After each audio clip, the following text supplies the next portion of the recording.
When the student arrives to the Human Performance Laboratory, you will have them sign the Lifetime Fitness Assessment sign-in sheet. You will use their PBA email address.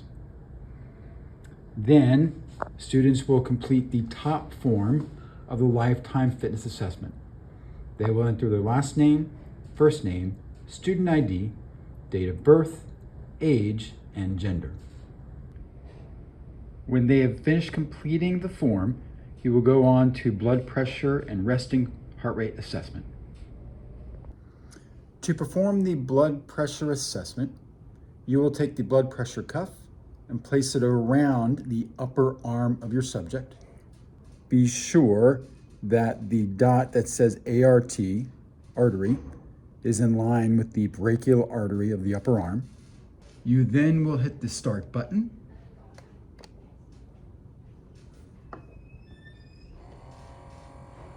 And the device will begin to measure blood pressure. During the test, be sure that the arm is at heart level and relaxed on the table.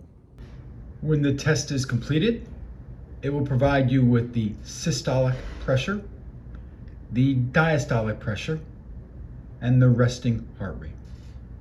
These will be entered onto the assessment sheet of paper. Next, we will use the ultrasound stadiometer to measure height. Press the button to turn it on.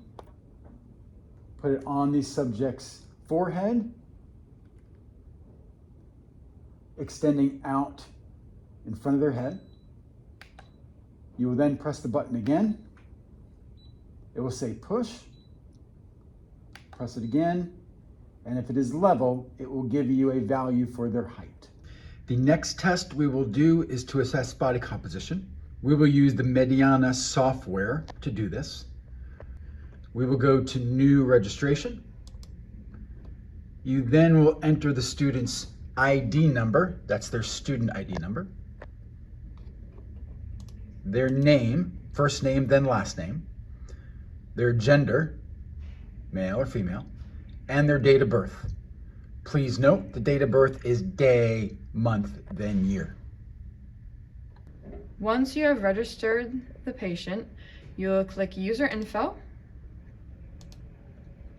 and you will input their height in centimeters. Recording.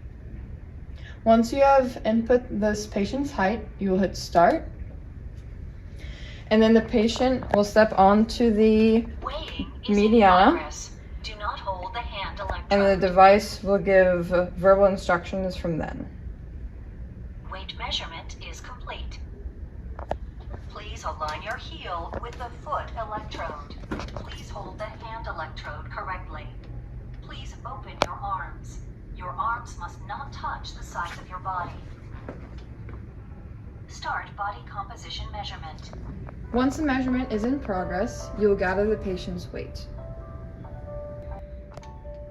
Once the measurement is around 99% completed, you will gather the person's body fat percentage as quickly as you can. For the sit and reach test, the subject will lie on the floor with their feet fully against the green box, sitting upright. They will place one hand on top of the other.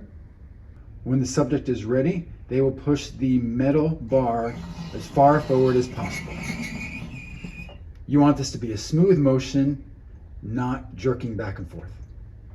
You then will read the value in inches. So for this test, it would be 21.2 inches. The subject will repeat this test 3 times with the best score recorded. For the grip strength test, you will be using a handheld grip dynamometer. Before starting the test, ensure that the value is at 0 by turning this blue disc. If their hand is not in a comfortable enough position, you may adjust the height of the grip by turning this black disc in the middle. Once the device is in a comfortable position for the patient, you will tell them to squeeze as hard as they can for 3 to 5 seconds. Next, record the measurement, which for this test was around 40 kilograms. You will do this test on the patient's left and right hands, and you will take the best of those two values and convert it into pounds by timesing it by 2.2. For the step test, the subject will stand in front of the steps. The steps are 12 inches high. For this test, the subject will step up and down for 3 minutes at a rate of 24 steps per minute. To achieve 24 steps per minute, you will set a metronome at 96 beats per minute. When you are ready, hit start.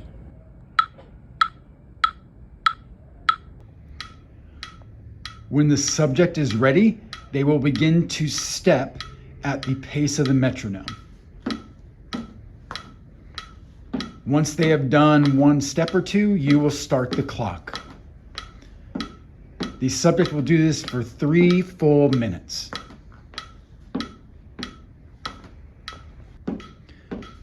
Once the 3 minutes is up, the subject will stop. Then you will escort them to a seat at the table. Once the subject is seated, you will turn the pulse oximeter on. You then will place the subject's finger inside the pulse oximeter. In a few seconds, the pulse oximeter will begin to read heart rate and SpO2. Once it is 1 minute after the step test has ended, you will record the heart rate on the screen. Note the two numbers. We are using heart rate, which in this video is 55 beats per minute. Do not use the SpO2 numbers.